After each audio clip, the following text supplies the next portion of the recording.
நீங்க புக்கோட கிட்டத்தட்ட எக்ஸ்ட்ராக்ட்ல இருந்து நம்ம என்ன கிடைக்கும் அப்படிங்கறதே எல்லாமே நீங்க சொல்லிட்டீங்க. போன வாரம் ஃபர்ஸ்ட் 4 சாப்டர்ஸ் வந்து நம்ம ரிவ்யூ பண்ணியிருந்தோம்.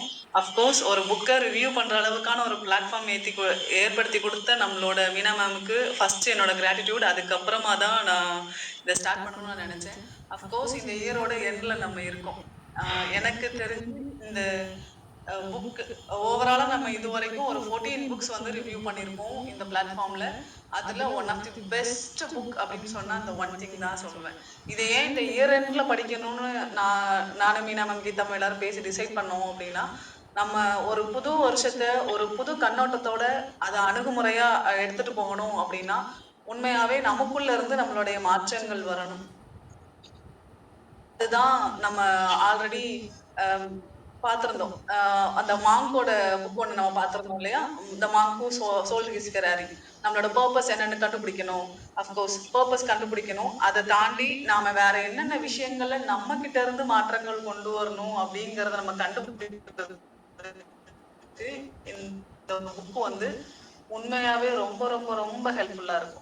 ஸோ நம்ம புக்கு பார்க்கறதுக்கு முன்னால ஒரு வழக்கம் போல ஒரு குறள் சொல்லிட்டு அப்படியே நம்ம ஸ்டார்ட் பண்ணிடலாம். இன்றைய குறளும் பொருளும் பகுதி பாத்தீங்கன்னா 929வது குறள். அதிகாரம் பாத்தீங்கன்னா கல்லுன் நாமை. கல்லுன் நாமை நாம ஏன் படிக்கணும் அப்படின்னு பார்த்தோம்னா, அப்கோர்ஸ் இங்க கல் போதை அப்படிங்கிறது கிட்டத்தட்ட நம்மளுடைய செயலுக்கு ஒத்த ஒரு விஷயம். நாம அடிக்கடி செய்யக்கூடிய பழக்கங்கள் எல்லாமே வழக்கமா மாறும் பொழுது அதற்கு நாம அடிக்டோ அல்ல அடிமையாவோ மாறிடுறோம். அதை நாம எப்படி ஹேண்டில் பண்றோம் அப்படிங்கிறது தான் இங்க.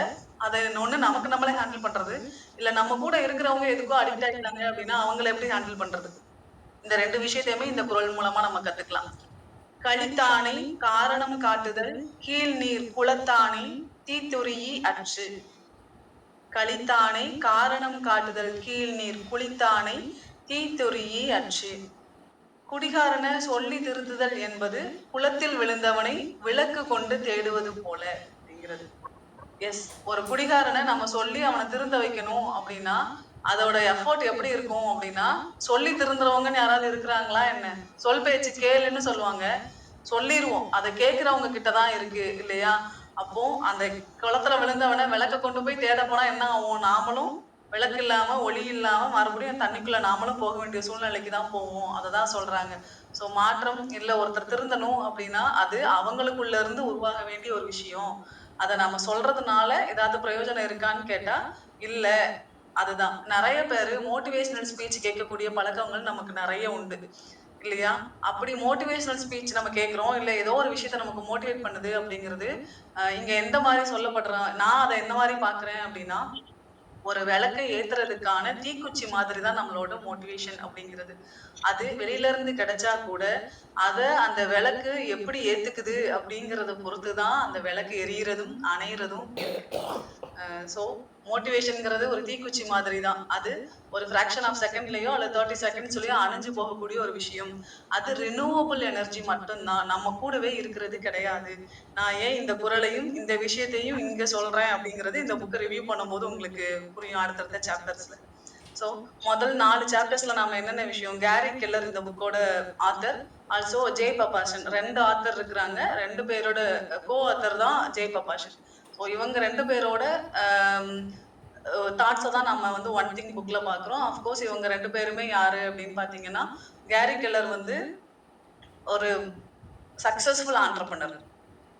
இதை ஏன் நாம படிக்கணும் அப்படிங்கிறதுக்கான காரணமும் இந்த ஒரே ஒரு வார்த்தையில தான் இருக்கு, சக்சஸ்ஃபுல் ஆண்டர்பிரனர் அப்படிங்கிறதுல.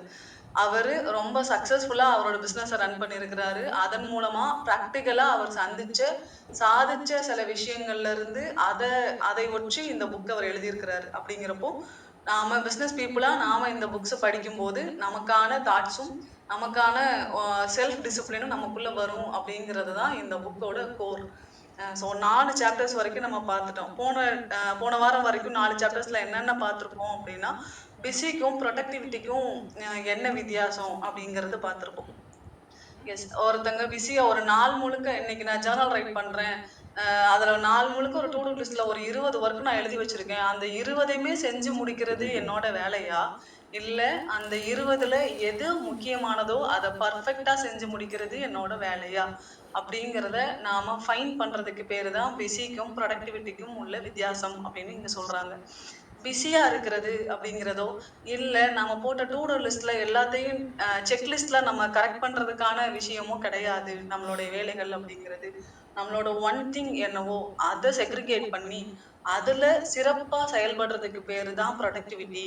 அந்த ப்ரொடக்டிவிட்டிய செய்றதுக்கான வேல தான் நாம செய்யக்கூடிய ஹேபிட். அந்த ஹேபிட் என்னைக்கு நமக்கு அத ஹேபிட்ட எப்ப நம்ம ஆக்கிக்கிறோமோ, நம்மளோட ஒன் திங்க ரொம்ப ஈஸியா நம்ம அடைஞ்சிருவோம் அப்படின்னு சொன்னாங்க. ஸோ, இப்போ நம்ம சாப்டர் 5ல நம்மளோட ஒன் திங்ல நாம எப்படி ஃபோக்கஸ் பண்ணணும்? அந்த ஃபோக்கஸ் அப்படிங்கிறது எவ்வளோ பவர்ஃபுல்லான ஒரு விஷயம் அப்படிங்கிறத இங்க சொல்றாங்க.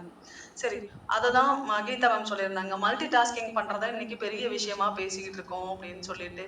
எஸ், இன்னைக்கு நாம ஃபோனையோ, இல்ல சோசியல் மீடியாவையோ, இல்ல வீட்ட விட்டு வெளியில இறங்குனாலோ, ஏதோ ஏதோ ஒரு விஷயத்து மூலமா நமக்கு வேணும், வேண்டாம் எதுவுமே எந்த பாரபட்சமும் இல்லாம நெறைய தகவல்கள் நமக்குள்ள வந்து கொட்டிக்கிட்டே இருக்கு.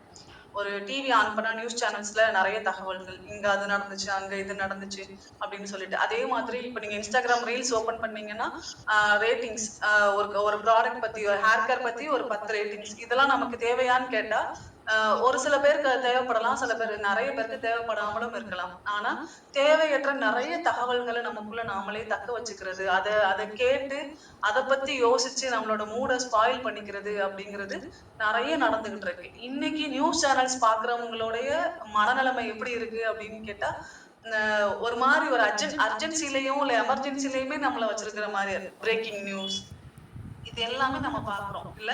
அப்ப தேவையில்லாத நெறைய தகவல்கள நமக்குள்ள வச்சுக்கிட்டு, அப்போ நம்ம என்ன நெனைக்கிறோம்னா, நம்ம ஒரு நாளைக்கு இவ்ளோ வேலை செஞ்சு, இவ்ளோத்துக்கும் நம்ம செஞ்சா மட்டும் தான் நம்ம வந்து ஒரு நல்ல ஒர்க்கர், இல்ல நல்ல ஆண்டர்பிரினர் அப்படிங்கிற ஒரு மித்துக்குள்ள மாட்டிட்டு இருக்கிறோம். இந்த மாயையில இருந்து வெளியில வரணும் அப்படிங்கிறது தான் இந்த ஃபோக்கஸ். நீங்க செய்ய வேண்டிய முக்கியமான ஒரு வேலைய ரொம்ப சிறப்பா, புரொடக்டிவா செஞ்சு முடிச்சிட்டீங்கன்னா போதும். அந்த நாள் முழுக்க நீங்க பிஸியா இருக்கணும்ன்ற எந்த அவசியமும் இல்ல. அப்படி நாள் முழுக்க நீங்க பிஸியா இருக்கிறீங்க. எது மேல உங்களால கவனம் எனக்கு டைம் இல்ல அப்படின்னு யாருக்கோ சொல்றீங்க அப்படின்னா, உங்களுக்கு ஃபோக்கஸ் இல்ல அப்படின்னு அர்த்தம். இந்த மாதிரி அந்த ஃபோக்கஸ் இல்ல அப்படிங்கிறத தாண்டி, அ ஃபோக்கஸ் இல்லங்கிறது உண்மை. அதே முதல்ல நம்ம அக்செப்ட் பண்ணிக்க மாட்டோம். அது எப்படி எனக்கு ஃபோக்கஸ் இல்லாம போகும்? நான் ஃபோக்கஸ் இல்லாம எப்படி நான் இவ்ளோ நேரத்துல மல்டி டாஸ்கிங் பண்ணுவேன் அப்படின்னு. அப்போ ஒரு சர்க்கஸ் பீப்பிள்லாம் பார்த்தீங்கன்னா, அட் அ டைம்ல வந்து 5, 6 பால் ஒரே 2 ஹேண்ட்ல வந்து 5, 6 பால்ஸ ஹேண்டில் பண்ணுவாங்க.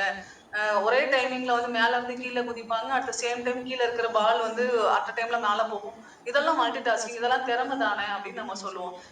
இது டேலண்ட்ன்னு எப்படி சொல்ல முடியும்? நல்லா யோசிச்சு பார்த்தா it is well trained, right?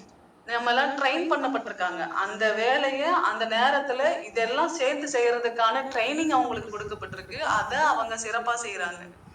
ஆனா நாம அத எப்படி பார்க்கிறோம்? மல்டி டாஸ்கிங்ன்னு பார்க்கிறோம்.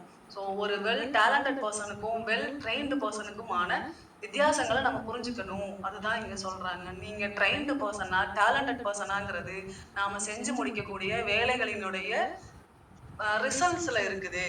அப்போ நீங்க ஒரு இன்னும் நல்லா யோசிச்சு பார்த்தா இதன் மூலமாவே ஒரு விஷயத்த யோசிச்சு பார்க்கிறோம் அப்படின்னா, இப்போ ஒரு 2 ஹேண்ட வச்சுட்டு ஒரு 5 பால வந்து அட் அ டைம்ல ஹேண்டில் பண்றாங்க. கரெக்ட்டா?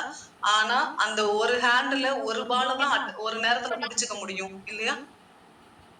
அப்போ அந்த ஒரு பால மட்டும் தான் புடிச்சுக்க முடியுங்கிற பட்சத்துல, அவங்க ஹேண்டில் பண்ற விஷயம் அந்த டயத்துல, அந்த ஃபிராக்ஷன் ஆஃப் செகண்ட்ல அந்த ஒரு பால தான் அவங்க ஹோல்ட் பண்ணிக்கிறாங்க. அப்ப அவங்களோட ஃபோக்கஸ் அந்த ஒரு பால கீழ விடாம பாத்துக்கிறதுல மட்டும் தான் இருக்கு. இல்லையா? இதுதான் ஃபோக்கஸ். இவங்க